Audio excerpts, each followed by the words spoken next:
Bonjour à tous, ici DRO et aujourd'hui on va parler de l'arborescence du projet. L'arborescence de projet, qu'est-ce que c'est? Alors c'est ce qui va nous servir à organiser notre maquette numérique, donc notamment au niveau des vues, des nomenclatures et des feuilles, dans le but d'avoir une organisation de travail et une information structurée. Donc dans chaque projet on va avoir énormément de vues, de feuilles et de nomenclatures. Donc ça va permettre par exemple à nos collègues, s'ils vont récupérer notre maquette, de pouvoir s'y retrouver rapidement. Et ce qu'il faudrait également, c'est que les données soient organisées logiquement. Par exemple, si un collègue va chercher les coupes, qu'il sache avec un coup d'œil trouver les coupes tout de suite. Ou alors s'il cherche les quantités des portes, qu'il est également pareil, qu'il ait le coup d'œil et qu'il aille trouver les nomenclatures de portes.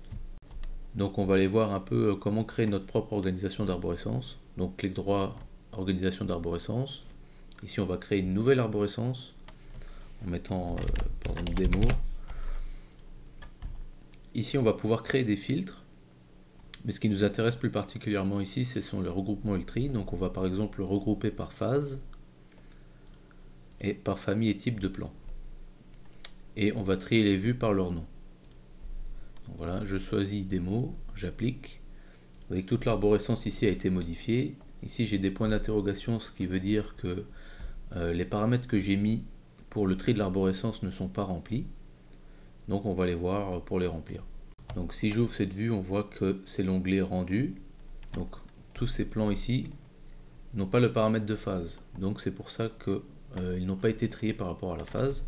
Et si je prends ces vues ici, si je clique sur le premier niveau, on voit qu'il y a ici une phase Working Drawings. Donc, et si je change cette phase ici, vous voyez que la vue a été modifiée dans l'arborescence parce qu'elle s'est glissée dans la nouvelle phase. Donc voilà un premier exemple qu'on peut faire avec les paramètres de Revit. Ce que l'on peut faire également, donc on peut organiser notre arborescence avec nos paramètres partagés. Donc pour créer un paramètre partagé, je vous invite à revoir la vidéo précédente. Et maintenant, on va aller gérer notre arborescence. Donc pour ça, on va ajouter deux paramètres partagés à notre projet. Donc on va faire ça au niveau des feuilles et des nomenclatures. Donc un premier paramètre au niveau des vues.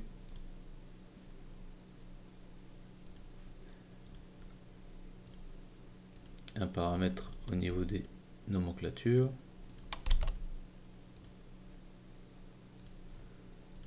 Et un paramètre au niveau des feuilles.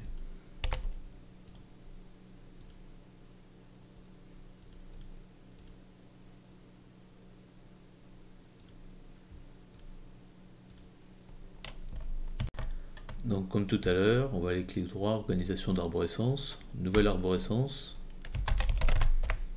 On lui met le nom qu'on souhaite, regroupement et tri, et avec notre paramètre partagé. Et ensuite on va trier par famille et type, et on va garder avec le nom de la vue. Pour les feuilles, pareil, on va créer une nouvelle arborescence. On va ajouter notre paramètre partagé. Et ici, les feuilles, on ne peut pas les trier par type. Donc, on va laisser le tri par le numéro de la feuille. Ça suffira amplement. On va appliquer. Et les nomenclatures, pareil. On va le trier par notre paramètre partagé et sélectionner. Donc on vérifie s'ils sont tous sélectionnés. On applique. Et on voit que toute notre arborescence a été modifiée parce que nos paramètres ne sont pas renseignés. Donc ce que l'on peut faire maintenant, c'est aller renseigner nos paramètres. Donc par exemple, si on prend nos plans de niveau, on peut leur dire que c'est des plans où nous sommes encore en train de travailler dedans. Donc on peut juste simplement définir ça en mode travail. Donc, nos vues se sont déplacées, et si on veut dire que ce sont ici des vues qui sont prêtes à impression, on peut les classer avec un paramètre impression. Donc ce sont, on va dire, nos feuilles qui finiront, nos vues pardon, qui finiront sur nos feuilles. On peut également faire la même chose avec nos nomenclatures. Donc soit on peut leur dire que c'est également une nomenclature de travail pour nous-mêmes, qu'on s'en sert pour remplir des paramètres ou autres, ou ici par exemple on peut leur dire que c'est des nomenclatures qui figureront sur les feuilles pour l'impression. Donc on peut reprendre par exemple l'impression ou autre, et les feuilles pareil.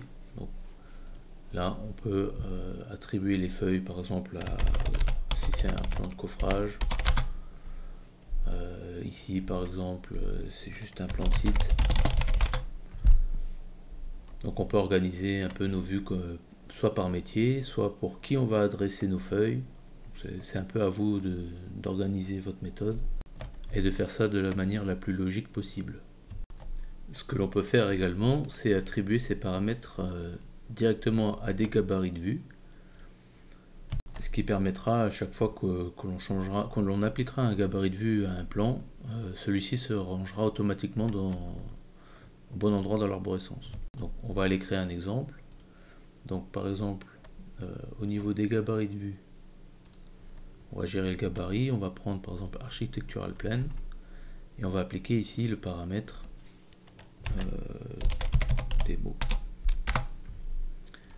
Tous les plans qui ont ce gabarit devraient se mettre à cet endroit, donc on va aller voir ça tout de suite. Donc ce qu'on va faire, c'est qu'on va prendre ces deux plans d'étage et on va leur attribuer le gabarit en question. Et vous voyez qu'il s'est appliqué tout seul. Donc si je reprends une autre vue, que je vais chercher le gabarit que je lui applique, il se place également en dessous de celui-ci. Je peux également dire que lorsque je crée une nouvelle vue, qu'il soit automatiquement classé dans la bonne catégorie. Donc si je vais créer un nouveau plan d'étage à partir de ce type-là, je peux aller dans son type et lui dire applique-moi un gabarit de vue à la nouvelle création. Je sélectionne le gabarit de vue avec mon paramètre. J'applique. Si je crée par exemple ce niveau-là, il va être automatiquement rangé au bon endroit. Donc, petit récapitulatif sur ce qu'on peut retenir. Pour organiser ces vues, vous pouvez utiliser plusieurs paramètres.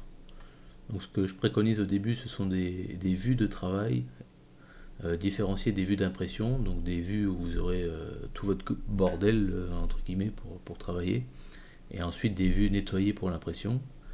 Ensuite, si vous travaillez en travail collaboratif, un sujet qui traite l'utilisateur, comme ça chacun reste dans ses vues. Ou alors vous pouvez trier ça par corps de métier, donc si vous travaillez sur des cloisons, vous pouvez faire que un chapitre avec les cloisons, etc. Et ensuite toujours famille et type pour savoir si on est dans une vue, sur un plan d'étage, une vue de plafond, etc. Ensuite pour organiser ces nomenclatures, donc, là on peut mettre soit aussi deux paramètres ou moins, savoir juste des nomenclatures de travail ou d'impression. On peut rajouter à ça les nomenclatures qu'on va exporter pour les autres. Et si on va aller un peu plus loin, on peut créer un deuxième paramètre avec par exemple un zonage si on doit faire ça par bâtiment. Et ensuite enfin les feuilles, donc plusieurs paramètres. Un paramètre qui va traiter le sujet, donc par exemple si c'est des plans de coffrage ou des plans d'installation de chantier ou autre. Et ensuite le deuxième paramètre qui va être soit par nom ou le numéro de votre feuille. Donc voilà, s'il vous faut plus d'informations, toujours le Knowledge Autodesk avec la touche F1 sur Revit au niveau de l'arborescence du projet. Et sinon, je vous dis tchuss et à la prochaine.